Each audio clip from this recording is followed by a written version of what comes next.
The radio crackled once, then dissolved into shouting. Too many voices, too close together. Below the clouds, 381 Navy SEALs were pinned in a valley that had turned into a bowl of fire, enemy positions tightening like a fist. From her cockpit miles above, Captain Rachel Kane heard the words no pilot ever forgets. "We running out of time." And then command said the one thing that made her stomach drop. "Stand by. Do not engage." Before I tell you what happened next, tell me in the comments where you re-watching from. I love knowing who is listening. Rachel held her A-10 steady hands, light on the controls, eyes locked on the feed streaming across her display. Dust storms churned through the valley, turning the afternoon sun into a dull, bruised glow. She could see them now, tiny figures darting between rocks, smoke blooming around them with every near miss. She could almost feel it, the concussion in her chest, the grit in her teeth, the way time fractures when survival becomes the only language. Command's voice returned calm and distant. Airspace restrictions. Risk of friendly fire. Political consequences. Words stacked neatly while men died in the dirt. Rachel swallowed. She hadn't always wanted to fly the A-10.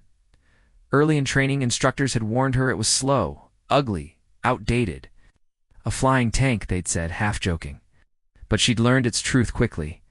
The Warthog didn't need to be pretty. It needed to stay. Needed to protect people who couldn't look up. She zoomed the feed tighter.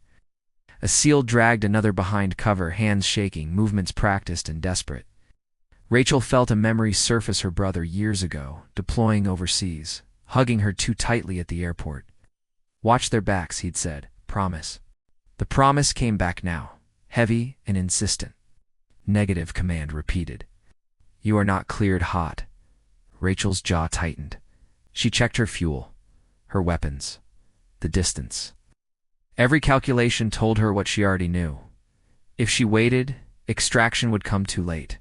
She thought of court-martial, of losing her wings, of the neat lines on a report that would explain everything except the cost. She thought she'd never hear silence again if she didn't act. She was right. Rachel keyed the mic. "I'm rolling in." Static exploded in her headset. Someone shouted her call sign. Someone else swore. She didn't respond. She nosed the A-10 down, clouds tearing past the canopy as the valley rushed up to meet her. The airframe shuddered not with fear but with purpose. This was what the plane was built for. This was what she was built for. Below, the SEALs heard it before they saw it. A deep, unmistakable growl, low and furious, cutting through gunfire and chaos. Heads snapped up. Someone laughed, breathless and disbelieving. "No way," another whispered. Rachel lined up her first pass, hands steady despite the tremor in her arms. She picked the ridge where the enemy fire was thickest, where muzzle flashes winked like cruel stars. She waited until the angle was right. Then she fired. The valley erupted. Not chaos, precision. The A-10 roared overhead, cannon fire stitching the ridge with ruthless accuracy. Enemy positions vanished in clouds of dust and flame. Rachel pulled up hard, heart hammering, then banked back around. One pass wouldn't be enough. She knew it. They all did.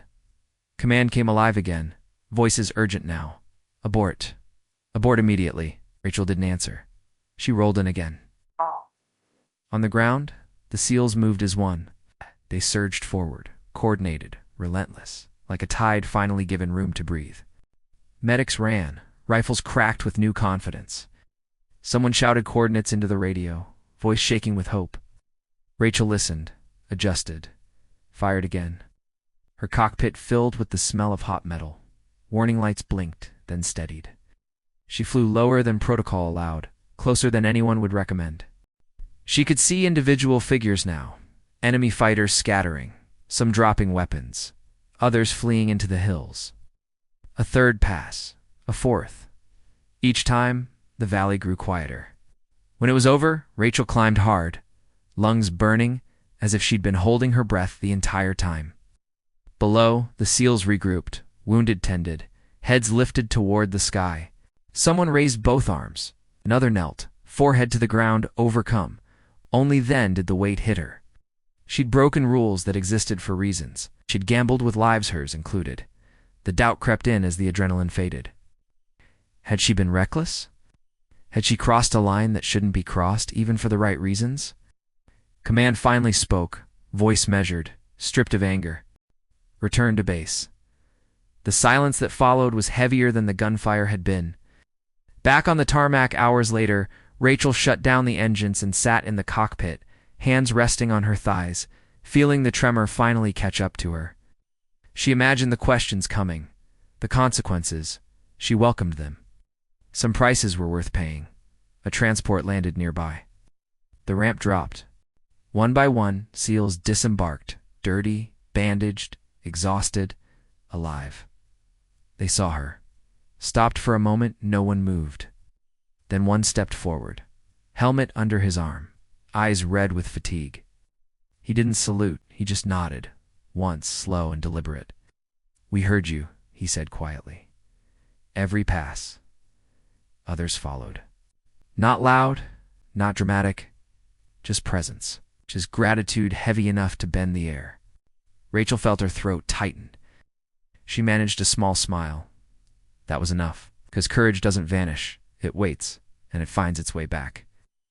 Long after the valley fell silent, long after reports were written and decisions debated, the sound of that A-10 still lived in the memories of the men it saved, a promise kept in the language of thunder. If this story stayed with you, share your thoughts in the comments and subscribe for more stories where conscience meets courage. Here on Whispered Words, we believe some rules exist to be followed on, some moments exist to test who we really are.